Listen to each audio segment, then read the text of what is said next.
तो दोस्तों BRN number या फिर SAN नंबर के लिए ऑनलाइन रजिस्ट्रेशन कैसे करें, इसकी पूरी प्रोसेस इस वीडियो में आपको बताने वाला हूं और कंप्यूटर की स्क्रीन पर आपको दिखाने भी वाला हूं। ऐसे में यदि आप भी अपनी संस्था या फिर सोसाइटी के रजिस्ट्रेशन के लिए SAN नंबर का रजिस्ट्रेशन करना चाहते हैं तो इस वीडियो के साथ वो आप बने रहिए। नमस्कार साथियों, मैं हूं आपका अपना साथी राजगुरु जी। दोस्तों वीडियो में आगे बढ़ने से पहले दो छोटी छोटी जानकारियां आपको देना चाहूंगा। देखिए, पहली बात तो यह है, ये जो SAN रजिस्ट्रेशन की जो प्रोसेस आपको बता रहा हूं, ये केवल और केवल राजस्थान राज्य के लिए। यदि आपका राज्य कोई दूसरा है तो इसके लिए आपको अपने राज्य के अधिकृत पोर्टल पे है वो विजिट करना चाहिए। इसके अलावा राजस्थान निवासियों के लिए मैं कहना चाहूंगा, यदि आप भी अपनी संस्था या सोसाइटी का रजिस्ट्रेशन करना चाहते हैं, सोसाइटी कैसी भी हो, चाहे वो एक स्कूल के लिए हो, चाहे वो कॉलेज के लिए हो, चाहे वो गौशाला के लिए हो, चाहे वो नवयुवक मंडल के लिए हो या खेल मंडल के लिए हो, कोई सामाजिक कार्य के लिए हो, इन सब के लिए आपको SAN रजिस्ट्रेशन नंबर की आवश्यकता होती है। अब यहां पे एक खास जानकारी आपको बताना चाहूंगा। देखिए, SAN का मतलब है संस्थान आधार नंबर। आजकल तो इसे SAN नंबर कहा जाता है, लेकिन पहले इसे BRN नंबर कहा जाता था, यानी बिजनेस रजिस्ट्रेशन नंबर। अब इस BRN का नाम बदल के SAN कर दिया गया। आशा रखता हूं ये बात आप जरूर समझ गए। अब सभी प्रकार की संस्थाओं के लिए आपको SAN नंबर का है वो रजिस्ट्रेशन करना पड़ेगा और इसके लिए आपको ऑनलाइन आवेदन करना पड़ेगा। और सबसे बड़ी खास बात, इसके लिए कोई भी आवेदन शुल्क नहीं है, बिल्कुल फ्री ऑफ कॉस्ट है। तो अब आप ये SAN नंबर के लिए ऑनलाइन रजिस्ट्रेशन कैसे करोगे, इसके लिए मैं आपको कंप्यूटर की स्क्रीन पर लेकर चलता हूं, आवेदन प्रोसेस बताता हूं और साथ साथ में खास बातें हैं वो भी बताता हूं। तो दोस्तों, सबसे पहले तो आपको BRN या फिर संस्था आधार की ऑफिशियल वेबसाइट पे आ जाना है और इसके लिए आपको गूगल पे जाके सर्च करना है BRN राज। तो आपके सामने देखिए इनकी ऑफिशियल वेबसाइट का लिंक आ जाएगा, जिसका URL है br.raj.nic.in। जैसे आप इस पे क्लिक करोगे तो इस तरह इनकी ऑफिशियल वेबसाइट पे आ जाओगे। अब यहां पर आने के बाद आपको संस्था का रजिस्ट्रेशन करने के लिए मेनू बार में आपको ऑप्शन दिखाई देगा रजिस्ट्रेशन। इस वाले ऑप्शन पे आपको यहां पे क्लिक करना है और यहां पे देखिए अप्लाई का ऑप्शन आपको मिल जाता है। इस वाले ऑप्शन पे आपको क्लिक करना है। इसके बाद यहां पे देखिए आपको कई ऑप्शन है वो नजर आएंगे। अब यहाँ पे यदि आप कोई प्राइवेट संस्था के लिए आवेदन करना चाहते हो या BRN का रजिस्ट्रेशन करना चाहते हो, तब तो आपको यहाँ पे फर्म वाले ऑप्शन पे क्लिक करना है। गवर्नमेंट के लिए गवर्नमेंट वाले पे क्लिक करना है, NGO के लिए NGO पे क्लिक करना है। तो मैं यहाँ पे एक प्राइवेट संस्था के लिए आवेदन करने की प्रोसेस आपको समझा रहा हूँ। हालांकि सब में जो प्रोसेस है वो एक जैसी है। तो आपको अप्लाई नाउ पे वो क्लिक करना है। क्लिक करने के बाद यहाँ पे देखिए इनके कुछ इंस्ट्रक्शन आपको नजर आएंगे। अगर आप पढ़ना चाहते हो तो पढ़ लीजिएगा, अन्यथा आप इसे इग्नोर भी कर सकते हो। लास्ट में आपको यहाँ पे चेक बॉक्स है वो देखने को मिलेगा, इस पर आपको यहाँ पे टिक लगाना है और टिक लगाने के बाद लास्ट में आपको प्रोसीड वाले ऑप्शन पे क्लिक करना है। जैसे आप इस पे क्लिक करोगे तो सबसे पहले आपको अपना यहाँ पे मोबाइल नंबर डालना है, अपनी मेल ID डालनी है और ये कैप्चा है वो आपको यहाँ पे डालना है। इसके बाद आपको वेरीफाई वाले ऑप्शन पे क्लिक करना है। अब जैसे आप इस पे क्लिक करोगे तो आपके मोबाइल नंबर पे एक OTP आएगी, वो OTP आपको यहाँ पे डालना है। OTP डालने के बाद आपको सबमिट पे क्लिक करना है। इसके बाद देखिए ये फॉर्म है वो ओपन हो जाएगा, जिसके यहाँ पे देखिए 4 स्टेप हैं। इन चारों ही स्टेप को आपको कंप्लीट करना है। पहली जो स्टेप है वो है आपकी आइडेंटिफिकेशन की। तो सबसे पहले तो यहाँ पे आपका स्टेट है वो तो ऑटोमेटिक आ जाएगा। उसके बाद जो भी आपका डिस्ट्रिक्ट है यहाँ से वो सिलेक्ट कर लेना है आप अपनी आवश्यकता के अनुसार। डिस्ट्रिक्ट सिलेक्ट करने के बाद यहाँ पे आपको एरिया बताना है। अब जहां पर आपकी जो संस्था रजिस्टर होने जा रही है वो ग्रामीण एरिया है तो आपको रूरल सेलेक्ट करना है। अगर शहरी है तो आपको यहाँ पे अर्बन है वो सिलेक्ट करना है। तो मैं अर्बन को यहाँ पे सिलेक्ट कर रहा हूँ। इसके बाद यहाँ पे आपको अपनी तहसील है वो तहसील आपको यहाँ पे सिलेक्ट कर लेनी है। इसके बाद यहाँ पे जो टाउन है यानी कस्बा है, कस्बे का नाम आपको यहाँ पे सिलेक्ट करना है। इसके बाद आगे यहाँ पे आपको वार्ड नंबर डालना है। तो जो भी संस्था का वार्ड नंबर है जहां पर ऑफिस होने वाला है वो वार्ड नंबर आपको यहाँ पे डालना है। इसके बाद आगे यहाँ पे आपको ID प्रूफ है वो सिलेक्ट करना है। आधार कार्ड, जन आधार कार्ड, जो भी आप पे लागू हो रहा है या जो भी आपके पास है उसको सिलेक्ट कर लीजिएगा। और इसके बाद यहाँ पे आपको अपना जो आधार नंबर है वो डालना है। आधार नंबर डालने के बाद आपको गेट OTP वाले ऑप्शन पे क्लिक करना है और इससे पहले यहाँ पे ये चेक बॉक्स है इस पर आपको यहाँ पे टिक लगाना है और टिक लगाने के बाद आपको यहाँ पे गेट ओटीपी पे क्लिक करना है। तो ऐसे में आपके आधार कार्ड के साथ जो भी रजिस्टर्ड मोबाइल नंबर होगा उस पर एक ओटीपी आने वाली है, वो ओटीपी आपको यहाँ पे डालना है। ओटीपी डालने के बाद आपको वेरीफाई वाले ऑप्शन पे क्लिक करना है। यदि ओटीपी सही होगी तो आपकी ओटीपी है वो वेरीफाई हो जाएगी और इस तरह से देखिए सक्सेसफुली का मैसेज है वो आ जाएगा। तो यहाँ पे देखिए आपका जो आधार नंबर है वो वेरीफाई हो चुका है। जब तक ये वेरीफाई नहीं होगा तब तक आप आगे वो नहीं बढ़ सकते। इसके बाद यहाँ पे देखिए आपका जो नाम है ऑटोमेटिक आ गया, आपका जो एड्रेस है यहाँ पे ऑटोमेटिक आ गया, आपकी जो फोटो है वो भी ऑटोमेटिक आ गई। अब यहाँ पे डेस्टिनेशन है आपको लिखना है। अब यहाँ पे देखिए डेस्टिनेशन से मतलब है ये जो व्यक्ति है, आपकी जो संस्था है या सोसाइटी है उसकी किस पोस्ट पे है वो। अगर वो अध्यक्ष है तो आपको प्रेसिडेंट लिखना है, अगर वो सचिव है तो आपको सेक्रेटरी लिखना है।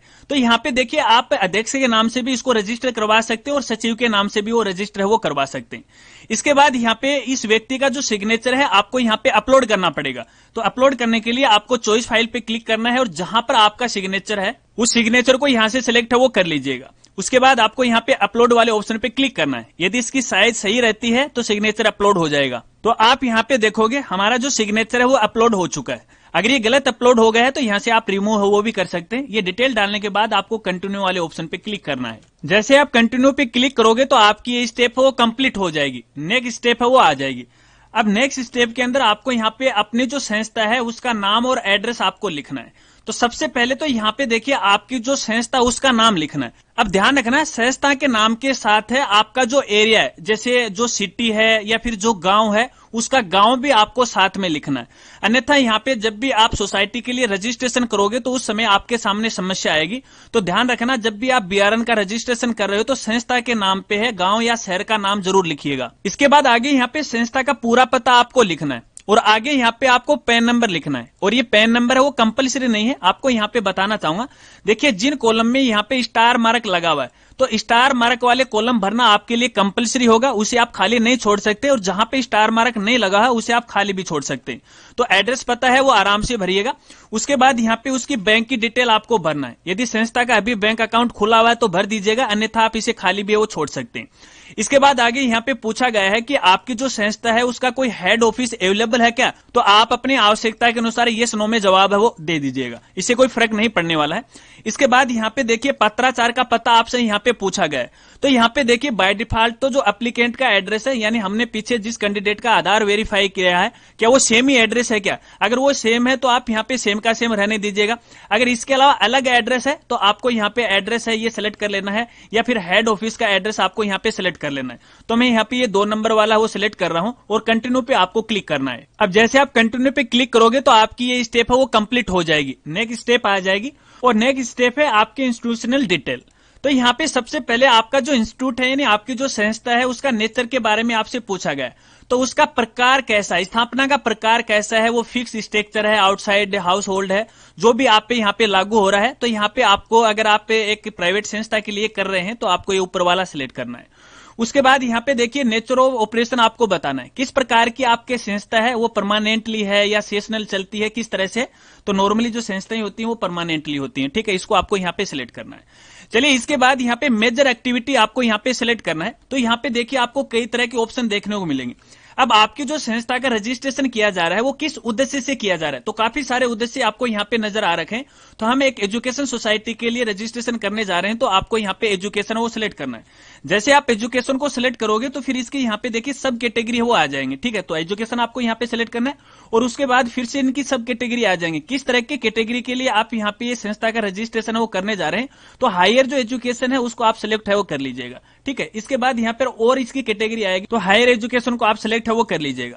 इसके बाद और कैटेगरी आपसे पूछे जाएंगी, तो यहाँ पे है जो भी हाई एजुकेशन है किस तरह की है उसको आप यहाँ से सिलेक्ट है वो कर लीजिएगा, ठीक है। इससे वैसे कोई खास फर्क है वो नहीं पड़ने वाला है, फिर भी आप अपने आवश्यकता के अनुसार सही कैटेगरी का सिलेक्शन यहाँ से वो कर लीजिएगा, ठीक है। इसके बाद आगे यहाँ पे आपको संस्था के ओनरशिप कोड है वो यहाँ से सिलेक्ट करना है। तो कई नाम आपको यहाँ पे वो देखने को मिल जाएंगे, तो जिस प्रकार की आपकी संस्था है उस नाम को यहां से सिलेक्ट कर लीजिएगा। मैं यहां पे एक प्राइवेट संस्था के लिए रजिस्ट्रेशन करने जा रहा हूं, तो मैं अदर को वो सिलेक्ट कर रहा हूं। यदि आपका ट्रस्ट है, आपका क्लब है, नॉन प्रॉफिट इंस्टीट्यूट है या कोऑपरेटिव है, कंपनी है, पार्टनरशिप में है, तो उसी अनुसार आपको यहां पे सिलेक्ट है वो कर लेना है। चलिए इसके बाद आगे यहाँ पे फाइनेंशियल डिटेल है आपको यहाँ पे भरनी। तो सबसे पहले तो यहाँ पे आपकी जो संस्था रजिस्ट्रेशन होने जा रही है उसकी स्थापना वर्ष कौन सा है, तो चालू वर्ष के अंदर है, तो आप यहाँ पे चालू वर्ष है वो लिख सकते हैं। इसके अलावा यदि आपने अभी तक स्टार्ट ही नहीं किया है, उसकी स्टार्ट की प्रोसेस कर रहे हैं, तो आपको नोट स्टार्टेड वाले ऑप्शन पे सिलेक्ट करना, तो यहाँ पे आपको साल है वो सिलेक्ट करने की आवश्यकता नहीं होगी। इसके बाद आगे आपसे ये पूछा गया है कि आपकी जो संस्था का एनुअल अकाउंट है वो मेंटेन किया जाता है कि नहीं किया जाता है, तो ऐसे केस में आपको यहाँ पे यस करना है। और आगे यहाँ पे टोटल जो वर्कर है आपकी संस्था में उसकी संख्या आपको यहाँ पे भरनी है, तो आपकी संस्था में जितने भी मेंबर होने जा रहे हैं उन मेंबर की संख्या टोटल आपको यहाँ पे वो भर देना है, ठीक है। चलिए इसके बाद यहाँ पे टोटल इन्वेस्टमेंट है उसकी राशि आपको भरनी है, तो कोई भी आप है वो राशि वो भर सकते हैं। तो इस तरह से 1 लाख हो गया है, ठीक है ना, मैंने यहाँ पे 1 का मतलब है 1 लाख हो गया। चलिए इसके बाद यहाँ पे मेजर सोर्स ऑफ फाइनेंस, तो यहाँ पे देखिए आपको काफी सारे ऑप्शन है वो देखने को मिल जाएंगे। तो फाइनेंस का सोर्स कौन सा है, तो इनमें से यदि आपको लागू होता है तो ठीक है, अन्यथा आपको यहाँ पे अदर वो सिलेक्ट है वो कर लेना, ठीक है। जैसे आप अदर सिलेक्ट करोगे तो यहाँ पे है आपको वो इनकम का सोर्स आपको देना पड़ेगा। तो मैंने यहाँ पे देखिए गिफ्ट है वो लिख दिया, आप अपने आवश्यकता के अनुसार कोई भी है वो लिख सकते हैं, ठीक है। इसके बाद आगे आपको शेयर होल्डर की डिटेल वो डालनी पड़ेगी, तो एक कैंडिडेट का नाम तो आपको यहाँ पे वो डालना ही पड़ेगा, जो पीछे आपने प्रेसिडेंट बनाया है या चेयरमैन बनाया है या फिर सेक्रेटरी बनाया है उसकी डिटेल आप यहाँ पे वो डाल सकते हैं। इसके बाद आगे पूछा गया है चेयरमैन या फिर की पर्सन एचओडी की डिटेल आपको यहाँ पे डालनी है, तो यहाँ पे पीछे यदि आपने प्रेसिडेंट लिखा है तो प्रेसिडेंट की डिटेल फिर से आप डालिएगा। इसके अलावा सेक्रेटरी की डिटेल डाली है तो उसकी डिटेल फिर से आपको यहाँ पे भरना है। अब आगे बढ़ने से पहले एक और जानकारी आपको देना चाहूंगा, पहले मैंने आपको नहीं बताई, यहाँ पे देखिए वर्किंग साइंस यहाँ पे लिख रखा है, तो कोई भी एक डेट है आप अपने आवश्यकता के अनुसार डाल दीजिएगा, इससे कोई फर्क है वो नहीं पड़ने वाला, ठीक है। कंटिन्यू वाले ऑप्शन पे आपको यहाँ पे क्लिक करना है, तो आपकी ये स्टेप है वो कंप्लीट हो जाएगी और यहाँ पे देखिए नेक्स्ट स्टेप है वो आ जाएगी। अब इस नेक्स्ट स्टेप के अंदर सबसे पहले तो यहाँ पे देखिए आपसे पूछा गया है इफ उद्यम रजिस्ट्रेशन नंबर अवेलेबल, यदि आपने उद्यम के तहत रजिस्ट्रेशन करवाया तो यस करना है और उसकी डिटेल आपको भरना है, अगर नो करोगे तो यहाँ पे कोई भी डिटेल है आपसे नहीं मांगी जाएगी। इसके बाद आगे आपसे पूछा गया है सिलेक्ट रजिस्ट्रेशन एक्ट, तो आप अपनी संस्था का रजिस्ट्रेशन करवाने जा रहे हैं वो किस एक्ट के अनुसार करवाने जा रहे हैं, ठीक है। तो यहाँ पे देखिए काफी सारे एक्ट आपको नजर आएंगे, तो यहाँ पे अपने एक सामान्य सोसाइटी का रजिस्ट्रेशन कर रहे हैं, वैसे भी देखिए यहाँ पे काफी सारे ऑप्शन आपको यहाँ पे मिल जाते हैं, तो आप अपने आवश्यकता के अनुसार है कोई भी एक एक्ट है यहाँ से सिलेक्ट है वो कर लीजिएगा। वैसे हम सोसाइटी के लिए रजिस्ट्रेशन करवाने जा रहे हैं तो एक्ट 1958 होता है, ठीक है। तो 58 का नाम तो शायद आपको यहाँ पे नहीं देखने को मिलेगा, लेकिन फिर भी आपको यहाँ पे सोसाइटीज रजिस्ट्रेशन एक्ट है, इसको आपको यहाँ पे सिलेक्ट है वो कर लेना है। इसके बाद यहाँ पे आगे आपका जो रजिस्ट्रेशन नंबर है वो डालना है, यदि आपकी सोसाइटी पहले से रजिस्टर है तो आपको यहाँ पे रजिस्ट्रेशन नंबर डालना है, अन्यथा इसकी आवश्यकता नहीं। नई सोसाइटी का रजिस्ट्रेशन करने जा रहे हैं तो पहले अपने पास तो रजिस्ट्रेशन नंबर आएंगे नहीं, तो डालेंगे कहां से, तो ये पुरानी सोसाइटी के लिए, ठीक है। इतनी डिटेल डालने के बाद आगे यहाँ पे यदि कोई रिमार्क आप डालना चाहते हो तो डाल दीजिएगा, अन्यथा लास्ट में आपको ये चेक बॉक्स मिलेगा, इस पर आपको यहाँ पे टिक लगाना है। इसके बाद आगे यहाँ पे ये जो कैप्चा दे रखी है इस बॉक्स में आपको यहाँ पे डाल देना है, तो चलिए मैं कैप्चा है वो भी यहाँ पे डाल देता हूँ जल्दी से। इसके बाद आपको सबमिट पे क्लिक करना है। अब जैसे आप सबमिट पे क्लिक करोगे तो यहाँ पे देखिए आपने जो आवेदन फॉर्म भरा है बीआरएन के लिए और जो जो डिटेल आपने भरी है वो सारी डिटेल आपको यहाँ पे वो देखने को मिलेगी, तो एक बार आप अपनी डिटेल है वो सही तरीके से वेरीफाई कर लीजिएगा। अगर आपको लगता है कि किसी डिटेल में गलती है तो यहाँ पे देखिए लास्ट में आपको बैक का ऑप्शन मिलेगा, क्लिक कीजिएगा, वापस उन्हीं स्टेप को आपको फॉलो करना है। अगर आपको यहाँ पे लगता है कि ये सही है तो आपको फाइनल सबमिट पे क्लिक करना है। जैसे आप फाइनल पे सबमिट करोगे तो यहाँ पे आपका जो आवेदन फॉर्म है वो फाइनल सबमिट हो जाएगा। इसके बाद यहाँ पे देखिए आपके जो संस्था के आधार नंबर है यानी बीआरएन जो नंबर है वो आ जाएंगे, तो ये बीआरएन नंबर है आपको संभाल के रखना है और यहाँ से ये फॉर्म है आप डाउनलोड भी कर सकते हो, डाउनलोड का ऑप्शन आपको यहाँ पे मिल जाता है, क्लिक कीजिएगा और आप डाउनलोड कर लीजिएगा। तो यहाँ पे देखिए डाउनलोड हो चुका है, मैं आपको दिखाना चाहूंगा, यहाँ पे देखिए इस तरह से ये डाउनलोड हो चुका है, ठीक है। तो दोस्तों इस प्रकार से तो अपन एसएन नंबर का रजिस्ट्रेशन कर सकते हैं। अब यहां पे एक और खास बात आपको बताऊंगा, देखिए ये जो एसएन नंबर है ये अप्रूव है, तुरंत भी हो जाता है और कई बार इसे अप्रूव होने में 5 से लेके 7 दिन का समय लग जाता है। वैसे मैक्सिमम इनका जो समय होता है वो 7 दिन का होता है, 7 दिन में तो ये अप्रूव ही हो जाती है और कई बार तो आवेदन करते ही अप्रूव हो जाती है।